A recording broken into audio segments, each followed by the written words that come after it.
ഇവിടെ ബിസിനസ് ആണോ? കടയാണ്. ബിസിനസ് കട ഏതാണ്? ഈ മൊബൈലോ അതോ ജുവലറിയോ? Arabian gold. എങ്ങനെയുണ്ട് സ്വർണ്ണ കച്ചവടമൊക്കെ? കുഴപ്പമില്ല. GST ഒക്കെ പ്രശ്നമാണോ? വലിയ പ്രശ്നമൊന്നുമില്ല. വലിയ പ്രശ്നമൊന്നുമില്ല. കച്ചവടം നടക്കുന്നുണ്ടോ? നിങ്ങൾ ഈ കൊല്ലം ജില്ലയിലാണ് ഏറ്റവും കൂടുതൽ സ്ത്രീധന മരണം ഉള്ളതും സ്ത്രീധന കേസുകൾ വരുന്ന ഒരു ആരോപണം. പണ്ട് തൊട്ടേ അങ്ങനെ നമ്മളൊരു കൊല്ലം എന്ന് പറഞ്ഞാൽ കൊല്ലത്ത് ഈ സ്ത്രീധന മോഹികളാണ് കൂടുതൽ ആൾക്കാർ.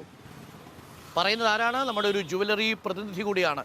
അതൊരു വളരെ പ്രധാനപ്പെട്ട പോയിന്റാണ്. അത് എന്താ അങ്ങനെ? അത് ഈ രക്ഷാകർത്താക്കളെ സംബന്ധിച്ചിടത്തോളം ഒരു മോഹനുണ്ടെങ്കിൽ അവർക്ക് ആ മോഹനെ വളർത്തി വലിയൊരു ജോലിയൊക്കെ ഉണ്ടാക്കി കൂടുതൽ സ്ത്രീധനം വാങ്ങണമെന്നൊരു മെന്റാലിറ്റി മനുഷ്യന്റെ ഇടയിൽ ഉണ്ടെന്ന്. അത് കൊല്ലക്കാർക്ക് പ്രത്യേകിച്ച് കൂടുതലാണ്. പക്ഷേ മറ്റേ ആ എറണാകുളത്തിന് അപ്പുറത്തുണ്ടെങ്കിൽ അത്രയും കണ്ണൂർ ഭാഗത്തേക്കാണ് ഇവിടെ ഇത് ഏറ്റവും കൂടുതൽ ഉള്ളത് അല്ലേ?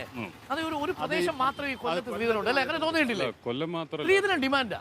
ട്രിവാൻഡ്രം ഉണ്ട്, പത്തനംതിട്ട ഉണ്ട്, എറണാകുളം വരെ ഉണ്ട്. പക്ഷേ കൊല്ലമാണ് അതിന്റെ ക്യാപിറ്റൽ എന്നാ പറയുന്നത്. കൊല്ലമാണ് അല്ലേ? നമ്മുടെ വിസ്മയുടെ മരണമൊക്കെ വരുന്ന സമയത്ത്, ഉത്രയുടെ മരണം വരുന്ന സമയത്തും കൊല്ലമാണ്. അങ്ങനെ സ്ത്രീധനം അത് എല്ലാ കമ്മ്യൂണിറ്റിയിലും, പ്രത്യേകിച്ച് ഈ മുസ്ലിം കമ്മ്യൂണിറ്റിയിലാണെങ്കിൽ ഏറ്റവും അമിതമായിട്ടുള്ളത്. ഇപ്പം തന്നെ ഡോക്ടറുടെ കേസ് കേട്ടില്ല കാര്യത്തിൽ എല്ലാ കമ്മ്യൂണിറ്റിയും അത് അങ്ങോട്ട് സ്പ്രെഡ് ചെയ്തുകൊണ്ടിരിക്കുക. അഭിമാനമാണ് ആൾക്ക്. അതായത് മോഹനെ കൊണ്ട് കല്യാണം കഴിപ്പിച്ച് നല്ലൊരു കാറ് അല്ലെങ്കിൽ 150 പവൻ ഇതൊക്കെ മേടിച്ച് കെട്ടിയെന്ന് പറയുന്ന ഒരു അഭിമാനമായിട്ട് അന്ന് രക്ഷാകർത്താക്കൾ കാണും. കൊല്ലം ജില്ലയിലെ ആമക്കളുള്ള അമ്മമാർക്ക് ആ രീതിയിലുള്ള ഒരു മോഹം കൂടുതലാണ്. അമ്മമാർ മാത്രമല്ല, എന്റെ ഫാമിലി കംപ്ലീറ്റ് അങ്ങനെ. അതാണ് അവരുടെ ഒരു പ്രധാന ഒരു കാരണം എന്ന് പറയുന്നത്. അങ്ങനെ എല്ലാവരും അങ്ങനെ അല്ലെങ്കിൽ പോലും അങ്ങനെ മെന്റാലിറ്റി ഈ സമൂഹത്തിൽ പറഞ്ഞു. തീർച്ചയായിട്ടും അതൊരു കൊല്ലത്തെ നമ്മൾ എത്രമാത്രം സന്തോഷത്തോടെ കാണുമ്പോഴും ഒരു വലിയ വിമർശനമാണ്. അത് മാറ്റിയെടുക്കേണ്ട അതിന് പക്ഷേ അത് താഴെ ചെറുപ്പക്കാർ തയ്യാറായി വരണം. ചെറുപ്പക്കാരൊക്കെ എപ്പോഴും തയ്യാറ് തന്നെ. പക്ഷെ രക്ഷാകർത്താക്കൾ വേണ്ട. ഈ രക്ഷാകർത്താക്കൾ പിള്ളേരും വലുതായി കഴിഞ്ഞാൽ അവർ പഠിച്ചുകൊണ്ട് തന്റെ മക്കൾക്ക് പേടിക്കണമെന്നാണ് സംഭവിച്ചാലും അവരുടെ ബന്ധുക്കാർ സമ്മതിക്കുന്നത്. ബന്ധുക്കൾ അപ്പച്ചി മാമൻ വല്യച്ഛൻ അല്ലേ? തീർച്ചയായിട്ടും അപ്പച്ചി മാമനും വല്യച്ഛനും. ഏത് മാമനാണെങ്കിലും സ്ത്രീധനം തരത്തില്ല എന്ന് പറയുന്നത് പ്രശ്നം തീരുന്നില്ല. ഞങ്ങൾ വാങ്ങുന്നില്ല, ഞങ്ങളില്ല. പക്ഷേ ഈ കല്യാണം കഴിക്കണമെങ്കിൽ അതുപോലുള്ള ഒരു ഫാമിലി അവർ കണ്ടെത്തി തന്നെ സാമ്പത്തിക ഭദ്രതയുള്ള ഒരു ഫാമിലി കണ്ടെത്തും. പിന്നെ രണ്ട് മക്കളിലെ ഗവൺമെന്റ് ജോലി, പെൻഷൻ ഉണ്ടെങ്കിൽ സ്ത്രീധനം 101 പവൻ. അങ്ങനെ പ്രയോജനമുണ്ട്. കൊല്ലം 101 പവന് കുറവായി, കുറവാണ് ആണല്ലേ? 250 300 പവനൊക്കെ പവനോ?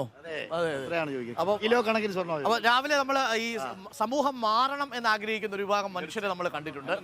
പൊരുത്തക്കേടെന്ന് പറയുന്നത് ഒരു ഡോക്ടർ അയാൾ നല്ല രീതിയിൽ സമ്പാദിക്കുന്നു, അതേ പൊസിഷൻ വരുന്ന ഒരു ഡോക്ടർ, ഒരു ലേഡി, അവരുടെ ഇത്രയും കൂടുതൽ പൈസ ഇങ്ങോട്ട് വാങ്ങിക്കുന്നത് അതൊരു വലിയ ചോദ്യചിഹ്നം.